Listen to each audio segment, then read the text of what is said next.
지난 리우 올림픽에서 한국 축구가 8강전에서 온두라스와 이렇게 붙었는데 우리 한국이 월등한 우세한 경기를 펼쳤습니다.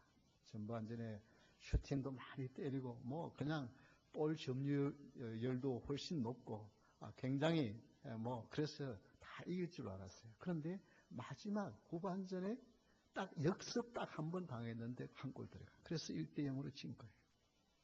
사실은 그 전에 18강에서 멕시코와 우리 한국이 붙었을 때 그 멕시코는 그러니까 그 전에 올림픽의 우승팀입니다. 즉 4년 전 올림픽에서 우승팀이에요. 그 우승팀하고 하는데 우리가 사실은 많이 못했어요. 그런데 마지막에 가가지고 딱 후반전에 역습해서 한 골을 넣으니까 우승한 거예요. 그것도 이미 잘 알고 특히 온두라스의 이 감독이 그걸 잘한다. 수비 위주로 하다가 딱 찬스가 나면은 역공을 딱 펼치는 거. 그러니까 한번 밀리도 그거 이미 다 알고 있었어요. 이쪽에 우리 언론에도 그렇고 감독도 그렇고 다 알고 있었는데도 그런데도 월등하게 우세하니까 뭐예요? 마음이 느긋해진 거예요. 이게 사람이요. 이게 참 끝까지 잘한다는 게 이거 쉬운 일이 아닙니다. 끝까지. 역시 우리 신앙생활에도 마찬가지예요. 신앙생활에 끝까지 잘한 사람, 끝이 좋은 사람, 끝에 가서 웃을 수 있는 사람이 진정한 승자요. 아무리 지금 경기가 우세해도 그게 무슨 소용입니까? 마지막에 치면은 그 끝나는 거예요. 그래서 오늘 제목은 다 같이 한번 끝이 좋은 사람. 어떻게 해야 끝이 좋은 사람인가? 오늘 하나님의 말씀을 통해서 주시는 은혜를 받기를 원합니다. 끝이 좋은 사람은 첫 번째, 그가 행한 모든 죄에서 돌이켜 떠나라고 했습니다. 21절을 다시 한번 보겠습니다. 그러나 악인이 만일 그가 행한 모든 죄에서 돌이켜 떠나 내 모든 율례를 지키고 정의와 공의를 행하면 반드시 살고 죽지 아니할 것이라. 그러니까 여기 성경에 보면 악인이라고 표현을 했어요. 그러니까 살아온 삶이 정말 손가락질 받은 말뿐만 아니라 하나님이 그만둬서 그대로 둬서는 안 되겠다 하고 저 녀석은 이제 끝장을 내야 되겠다. 그런 사람이라 할지라도 어떻게 해요? 지금 죄에서 떠나면 그 사람은 끝이 좋은 사람이라는 거예요. 다 같이 한번 따라합시다. 지금 죄를 떠남. 죄에 너무 미적거리고 있지 마십시오. 때가 늦을지 모릅니다. 지금까지 삶은 어떻게 살아왔든 그건 상관이 없습니다. 오늘 이 에스겔 선지자는 두 사람의 이야기를 합니다.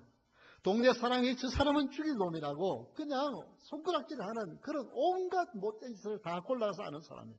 그런데 어느 날 그 사람이 하나님이 두려워가지고 삶을 바꿔요. 죄를 떠나요. 그러면 그 사람이 살겠는가 죽겠는가 묻습니다. 그 사람은 분명히 산다. 근데 정말 믿음의 사람이라고 의의 사람이라고 칭찬받는 사람이 있는데 그런데 이거 나이가 들어서 노망이 들었는지 엉뚱한 길을 가. 그러면 그 사람은 지난날의 모든 의로운 길을 걸어간 것 아무 소용없고 그 죄로 말미암아 죽는다는 거예요. 지금 그 말씀을 하시면서 이 말씀을 하고 있습니다. 여러분 죄는요 참 죄를 지을 수밖에 없는 인간이 그게 바로 원죄라고 표현하고 있지 않습니까? 저는 한번 대화를 나누는데 저희 교회 성도님 중에 한 분이 아들이 어렸을 때인데 우유를 어디 밖에 나간 2병을 가지고 갔는데 한 병을 실컷 먹었어. 아이가 먹으면 배가 부르는 거예요. 그런데 그 옆에 있는 어린 아이가 고개 묻고 싶어가지고 자꾸 와서 그걸 뺏으려고 그러는 거예요.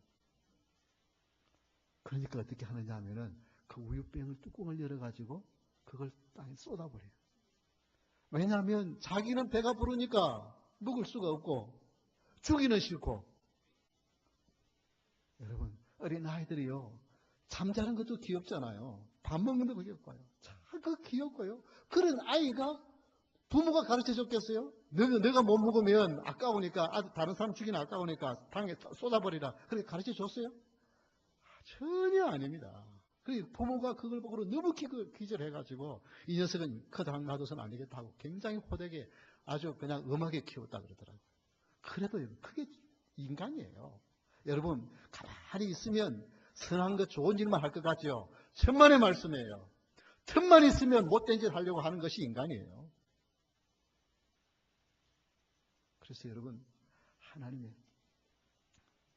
여러분 누구 돌아갈 필요가 없습니다. 하나님 앞에서 내가 죄인 줄 알고 지금 죄에서 철저히 떠나는 은혜가 있기를 주의 이름으로 축원합니다. 에스겔서 18장 37절에 보면 주 여호와의 말씀이니라 이스라엘 족속아 내가 너희 각 사람이 행한 대로 심판할지라 너희는 돌이켜 회개하고 모든 죄에서 떠날지어다. 그리한데 그것이 너희에게 죄악의 걸림돌이 되지 아니하리라. 여러분 죄를 떠나야 합니다. 죄는 여러분 민적거리지 마십시오. 죄를 떠나는 것을 아쉬워하지 마십시오. 모든 불행의 원인은 죄에 있습니다. 여러분 제가 종종 말씀을 드렸죠. 십자가에 못 박으라고 외치던 그 유대인들, 그들이 베드로의 설교를 듣고 형제들아 우리가 어찌할꼬 하면서 할 때 그들이 또 그 베드로의 설교를 듣고도 또 그래도 또 마음에 안 되니 그때에 사도행전 3장 19절에 이렇게 말씀합니다. 그러므로 너희가 회개하고 돌이켜 너희 죄 없이 함을 받으라. 이같이 하면 어떻게 해요? 새롭게 되는 날이 주 앞으로부터 이를 것이요. 예수님을 십자가에 못 박도록 외쳤던 죄인들도 그 자리에서 회개하면 어떻게 한다고요? 새롭게 되는 날이 이르는 줄 믿으시기 바랍니다. 네. 여러분 이 시간 우리 모두가 이 단에 있어서 외치는 이종이나 앉아있는 여러분이나 모두가 철저하게 죄를 떠나고 죄를 내버릴 수 있기를 바랍니다. 예수님의 이름으로 죄를 물리치는 은혜가 있기를 주의 이름으로 축원합니다. 예. 이 사람은 십자가에 이미 우리는 못 받겠습니다. 여러분 핑계하지 마십시오. 변명하지 마십시오. 모든 가면을 다 벗어버리고 회개하는 것. 이 사람이 끝이 좋은 사람이 되는 거예요. 어떤 죄인이라도. 그래서 성경에 악인이라고 표현하는 거예요. 이건 악한 사람이에요. 악한 사람이라도 지금 회개하면 소망이 있다. 것입니다. 여러분, 예수님의 십자가의 보혈은 어떤 죄인도 다 용서하는 능력이 있는 줄 믿으시기 바랍니다. 보험 설계사가 이제 식당을 잘 운영하는 분에게 와서 이제 보험을 소개합니다. 이렇게 좀 열심히 사업을 잘 되고 있는데 아무래도 화재가 나가지고 다 타버리면 아무 소용이 없지 않습니까? 그러니까 화재 보험을 드십시오. 그러면 다 보상을 해드립니다. 하고 화재 보험에 대한 좋은 프로그램을 소개를 하니까 이 주인이 고개를 끄덕이면서 제가 참 좋은 프로그램이네요. 들어야 되겠네요. 그러면서 이 주인이 하는 말이 그런데 선생님은 사후 화재 보험은 들어놓으셨습니까? 아니 사후 화재 보험이라고요? 그게 무슨 말입니까? 사후 화재 보험도 있습니다. 지금 선생님이 파는 보험은 아무리 보험을 들어놔도 불이 안 나는 게 아니라 불이 날 수도 있고 불이 났을 때 어느 정도 보상해 준다는 것이지만은 사후 화재 보험은 그 보험을 들기만 하면 절대 불이 안 납니다. 근데 만약에 안 들면 틀림없이 불이 납니다. 불이 나는데 그 불은 영원히 꺼지지 않는 불입니다. 여러분은 사후 화재 보험 다 드셨습니까?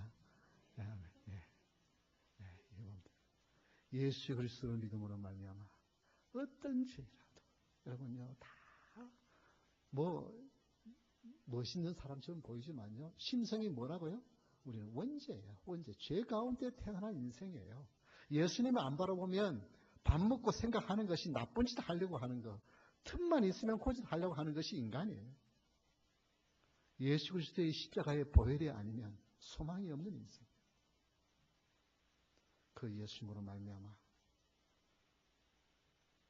이제는 그 죄 용서를 받고 이제는 그 죄에서 주님이 십자가에 못 박으면서까지 주님이 죽으시면서까지 우리의 죄를 멸하시려 했던 그 주님의 은혜와 사랑 때문에 이제는 지금부터 죄를 아쉬워하지 마십시오. 떠나는 건요. 죄 떠나면 못 살 것 같은데요. 아닙니다.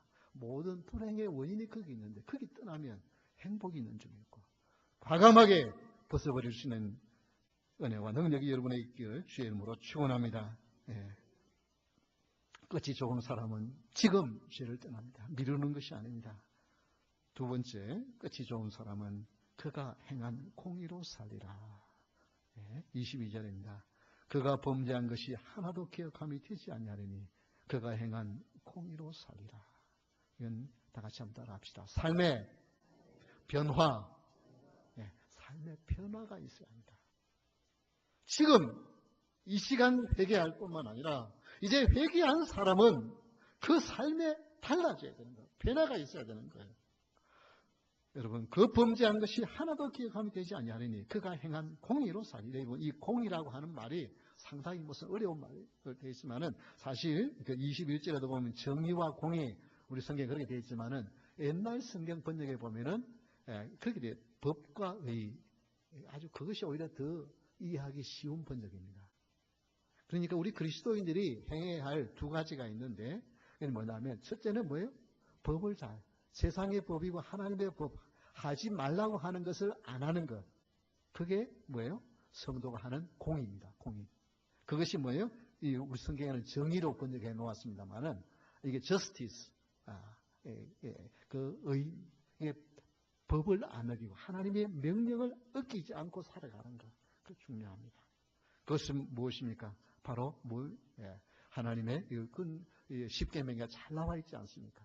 이제 그런 계명들을 이제 어기지 않고 살아가는 것. 그겁니다. 그러면 또 공의는 뭡니까? 이 공의는 의로움입니다. righteousness. 의롭게 살아가는 것. 여러분, 의롭게 공의하니까 무슨 대단한 것처럼 생각하는데요. 아닙니다, 여러분. 가난하고 궁핍한 자를 학대하지 않냐고, 이자노래를 하지 않냐고, 가난하지 않냐고 하는 이런 것들이 뭐냐면 바로 정의와 공의를 행하는 것입니다. 우리 한번 보십시다. 신명기 24장 13절에 보면 이런 말씀이 나옵니다. 해질 때에 그 전당물을 반드시 그에게 돌려줄 것이라. 그리하면 그가 그 옷을 입고 자며 너를 위하여 축복하리니 그 일이 내 하나님 여호와 앞에서 내 공의로움이 되리라. 이 공의라고 하는 말이 무슨 나라를 위해서 대단한 의를 행하는 것만 아니라 이렇게 삶에서 예를 들면 가난한 사람이 있어요. 새끼들이 줄줄이 있어요. 그런데 아침에 일어나 보니까 아침 먹을 양식이 없어요. 그러면 어떻게 합니까? 겉옷을 들고 가가지고 부잣집에 가서 오늘 쌀 한 대만 좀 빌려주십시오. 내가 오늘 일을 해가지고 싹을 받으면 오늘 갖다 갚겠습니다 하고 겉옷을 맡겨놓고 쌀 한 대를 빌려가지고 갔어요. 그런데 웬일입니까? 그날 그만 비가 쏟아져가지고 일을 하나도 못했어요.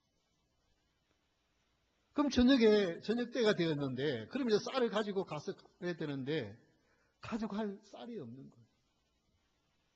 그러면 주인이 어떻게 해요? 쌀 가져올 때까지 저당물은 잡고 있어야 되잖아요. 겉옷은 잡고 있어야 되잖아요. 그런데 밤이 되면 그 겉옷을 어떻게 해요? 그 사람에게 돌려주래요. 왜요? 그 재산 목록 1호야. 그는 겉옷이 동시에 겉에 있는 옷일 뿐만 아니라 밤에 덮고 자는 이불이에요. 그걸 안 돌려주면 추위에 떨고 밤을 지새워야 돼요. 그래서 여러분, 법은 그거 갚을 때까지 안 돌려주는 것이 법이에요. 그럴 수 있어요. 당연한 거예요. 그거 그냥 없이 돌려주고 나면 안 갚으면 어떻게 해요? 남은 손해잖아요. 그런데 공의로운 것은 그날 밤에 되기 전에 저녁 때 그 옷을 어떻게 해요? 돌려주라는 거예요. 덮고 자고 내일 아침 가지고 오시든지 내일 아침 가지고 오시든지 그렇게 하는 거예요. 여러분, 공의라고 하는 것은 무슨 대단한 것이 아니라 여러분, 조그마한 호의, 어려운 사람. 왜 별일을, 왜 높은 이자를 받고 돈을 빌려주는 것이 죽을 자에 해당한다고 여기 말씀하느냐 하면은, 여러분, 돈을 빌린다고 하는 사람은 어떤 사람이에요? 지금 어렵다는 사람이에요. 돈을 빌려줄 수 있다고 하는 사람은 무슨 말이에요? 조금 여유가 있다는 말이에요. 그래서 여유가 있는 사람은 그걸 어떻게 해요?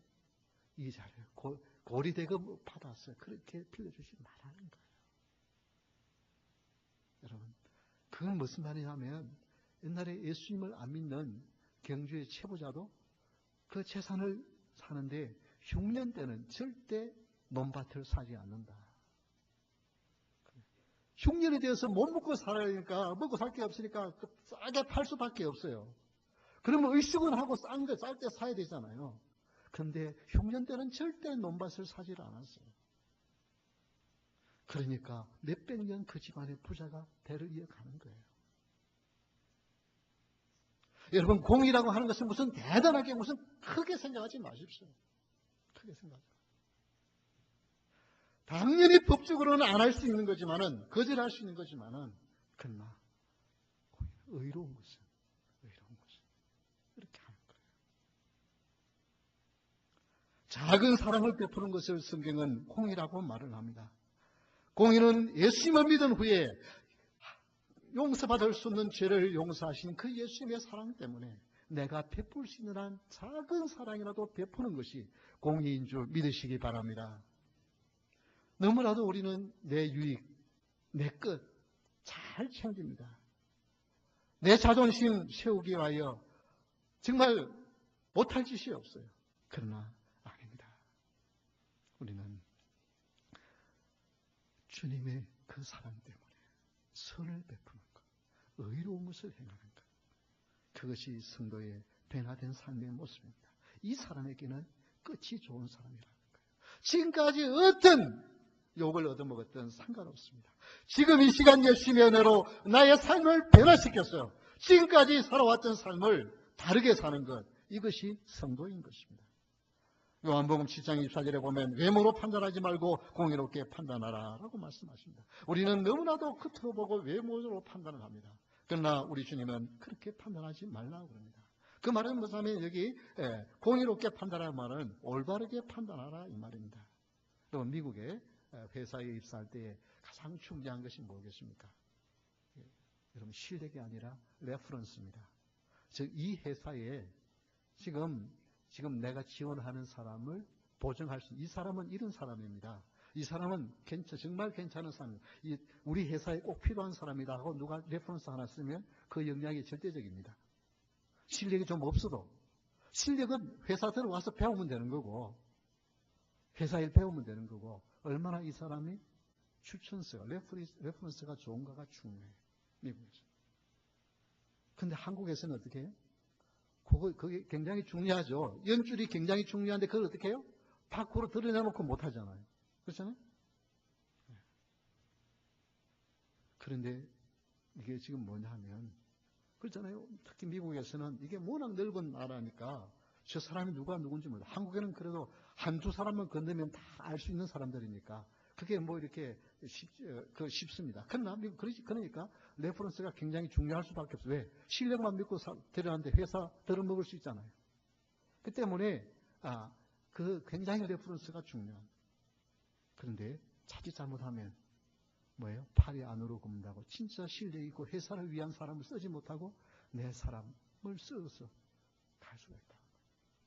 세상에는 그래요. 그런데 우리는 어떻게 해요? 하나님의 나라에서 정말 무엇이 바른 것인가?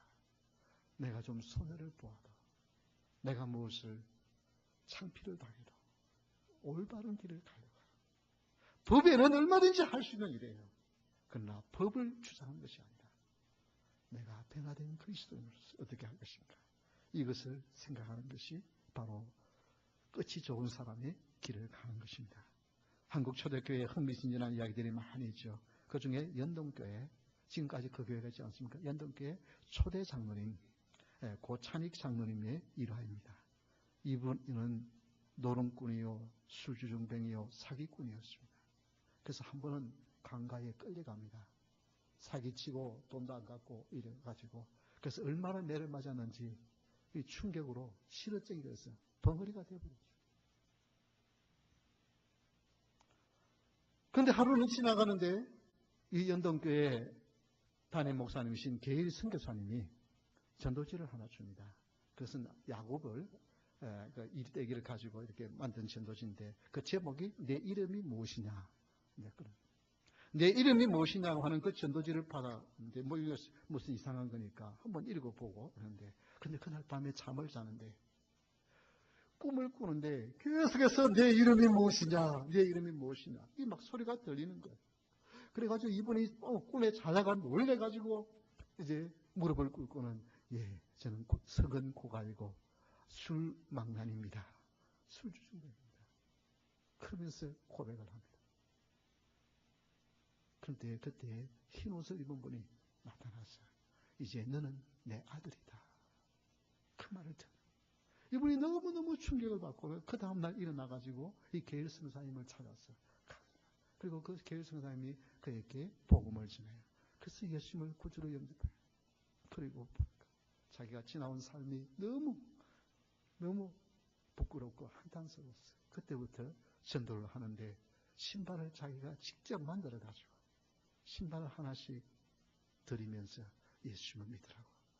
내가 옛날에 사기꾼이요 술주정뱅이 노름쟁이였는데 이제 예수 믿고 변화되었습니다. 그렇게 해서 연동교회 초대 장로님이 되셨습니다. 여러분 예수님을 믿고 변화되어야 합니다. 사랑하는 성도 여러분, 나는 예수님을 믿고 무엇이 달라졌는가? 이 시간 한번 돌아보는 은혜가 있기를 주의 이름으로 축원합니다. 이렇게 내 삶의 변화가 오는 사람은 바로 끝이 좋은 사람입니다. 지난날 무슨 욕을 받았든 어떤 삶을 살았든 아무 상관없어요. 지금 이 시간 예수님의 십자가의 보혈에 용서하고 회개하고 죄로부터 돌아서고 내 삶을 변화시키는 나는 복된 사람이요 끝이 좋은 사람입니다. 세 번째, 사는 것을 어찌 기뻐하지 아니하겠느냐. 23절을 다 같이 한번 보겠습니다. 주 여호와의 말씀이니라. 내가 어찌 악인이 죽는 것을 조금인들 기뻐하랴. 그가 돌이켜 그 길에서 떠나 사는 것을 어찌 기뻐하지 아니하겠느냐. 다 같이 한번 따라합시다. 하나님의 기쁨. 하나님은 악인이 망하는 것, 악인이 죽는 것도 기뻐하지 않아요. 그러니까 조금이라도 하나님이 기뻐하는 의의 길을 걸어가는 자를 얼마나 기뻐하시겠습니까? 우리 인생은요, 내 기쁜 일을 해서 진정의 기쁨이 찾아올 수 없습니다. 성도는 하나님이 기뻐하시는 기쁨이 되어야만 진정한 행복이 있는 줄 믿으시기 바랍니다. 내가 아무리 행복을 찾아가도요, 행복은 도망갑니다. 그러나 하나님이 기뻐하는, 하나님이 기뻐하시는 일을 하면 행복은 나에게 들러오는 줄 믿으시기 바랍니다. 이게 성도예요. 이게 성도예요. 이스라엘 백성들이 그토록 범죄해도 하나님은 이스라엘 백성들을 책망할지언정 그들을 망하게 하기를 원하지 않습니다. 그래서 사무엘상 12장 22절에 보면 여호와께서는 너희를 자기 백성으로 삼으신 것을 기뻐하셨으므로 자기 백성을 그토록 고집이 세고 그토록 완악한 그들을 자기 백성으로 삼은 것을 후회한다는 게 아니라 기뻐하신답니다. 기뻐하셨으므로 여호와께서는 그의 크신 이름을 위해서라도 자기 백성을 어떻게 해요? 버리지 아니하실 것이요. 너무 화가 나서 막 내가 버려야 되겠다. 그러면서도 어떻게 해요? 못 버리세요. 못 버리고 어떻게 해요? 예수 그리스도를 보내주세요. 죄인의 회개는 내 힘과 능력이 아니라 성령 하나님의 은혜와 능력인 줄 믿으시기 바랍니다. 여러분이 죄를 고백하고 예수님을 여러분의 구세주로 영접하셨죠. 예수님을 믿으십니까? 네. 그것이 성령의 은혜와 능력이에요. 성령께서 여러분 가운데 이 역사가 일어난 것입니다. 여러분 성령의 능력만이 진정한 회개가 일어나고 하나님의 기쁨이 되는 삶을 살 수가 있습니다. 그래서 이를 위하여 기도하는 여러분 되시기를 바랍니다. 주님, 나 하나님의 기쁨이 되는 삶을 살고 싶은데 내 힘으로 안 되네요. 날 도와주세요. 여러분 억지로 죄를 안 지으려고 그러면 너무 힘이 듭니다. 그런데 죄가 싫어져야 되는데 이게 성령의 은혜와 능력입니다. 이렇게 회개하면 우리 하나님은 기뻐하세요. 누가복음 15장 7절에 보면 우리 한번 다 같이 읽겠습니다. 내가 너희에게 이르노니 이와 같이 죄인 한 사람이 회개하면 하늘에서는 회개할 것이 없는 의인 99으로 말미암아 기뻐하는 것보다 더 하리라. 여러분 의인의 99이 있으면 얼마나 자랑스러워요. 그런데 죄인 한 명이 있어요. 정말 속을 썩이는 죄인. 그런데 어느 날 그가 회개해요. 그러면 어떻게 해요? 의인 아홉에 대해서 기뻐하는 잔치가 벌어지는 것보다 죄인 한 사람이 회개하는 것, 그걸 더 기뻐하시죠.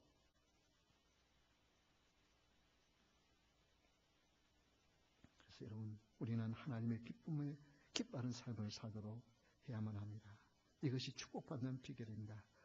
평안북도 정주 그 머슴살이 하는 청년이 있었습니다. 근데 너무 가난해서 남의 집에 머슴살이를 갔지만은 이 똘똘한 청년이 똘똘한.